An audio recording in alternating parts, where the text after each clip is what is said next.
किस्से तो बहुत हैं, पर एक किस्सा जो आपको सुनाती हूँ जो बहुत मेरे दिल को छू भी गया था, कि उसमें बहुत चीजें मुझे सीखने को भी मिली कि इस समय में अगर हद से ज्यादा कोई दुखी हो जाए अपने परिवार में भी, तो परिवार वाले भी साथ छोड़ देते हैं। इसलिए वो किस्सा मुझे याद, चार साल की बात है। तो एक मेरे भाई बने हुए थे, धर्म के भाई। तो वो मेरे घर आए, रोज आते थे क्योंकि बहुत नजदीक रहते थे। तो उनकी आगे एक भतीजी थी, उस टाइम उसकी उम्र रही होगी 20-22 साल। तो वो उसको लेके आए साथ में कि चलो मैं अपनी दीदी से तुम्हें मिला के लाता हूँ। मेरी दीदी ऐसे पाठ पूजा का काम करते हैं, माता जी की पूजा करते हैं, चलो मिलके बहुत अच्छा लगेगा। तो वो लड़की जैसे आई, पहले बार मिली मेरे से, बहुत ठीक थी लड़की। वो आए, बैठे, खाना खाया, सब कुछ हुआ, फिर चले गए। बोले तो मुझे बोली वो, मैं आपको बुआ जी बोल रहा हूँ। मैं कहा हाँ बोलो। तो जैसे जाते समय उसने हक किया ऐसे मुझे, तो मुझे वो नेगेटिव पावर सारी महसूस होगी कि उस लड़की के अंदर बहुत गंदे वाली नेगेटिव पावर थी। तो वो छुप के रह रही थी अंदर, वो अंदर ही अंदर उसकी बॉडी को खा रही थी। बहुत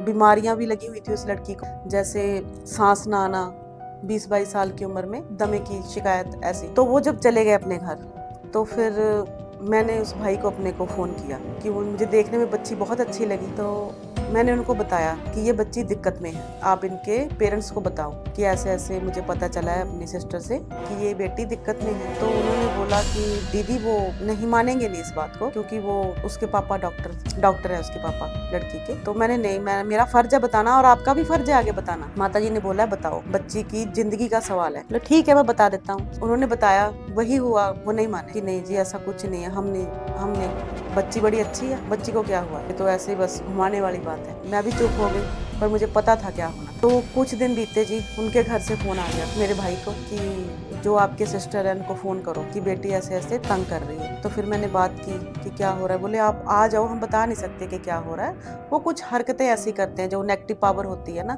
जब किसी लेडीज के साथ अटैच होती है तो बहुत गंदे वाली हरकतें करते हैं। तो एक पिता कैसे बताता। बोले नहीं बता नहीं सकते, आप उनको लेके आ जाओ। तो जैसे मैं गई, वहां पहुंची, तो मुझे देख के वो फिर शांत हो गया अंदर, जो नेगेटिव पावर थी। तो उसके पापा फिर बोले शायद ऐसे ही होगा, चलो आप आ गए, वैसे है नहीं कुछ ऐसी दिक्कत वाली बात नहीं है जैसे आप बोल रहे हो। वो फिर उन्होंने मना कर दिया। तो मेरे जाने से उनका एक काम हुआ कि बोले आप दीदी आए हो आज, तो अभी मुझे फोन आया कि मेरी सैलरी बढ़ी है, 5-6 हजार रुपया सैलरी का बढ़ गया, चलो मैं आपको खाना खिला के लाता हूँ रेस्टोरेंट में। मैं कहा जी चलो। वो बेटी का काम भूल गए वो। बोले नहीं शांत हो गई, वैसे ही हो गया होगा कुछ डिप्रेशन टाइप। मैं कहा ठीक है जी। वो बेटी को भी साथ ले गए, हम खाना खाने गए रेस्टोरेंट में। तो जैसे बैठे हैं सामने, वो भी बैठे हैं भाई साहब, उनकी बेटी सामने बैठी है। तो टेबल पे जैसे वो रखते हैं, वो गिलास में हरी मिर्ची डाल के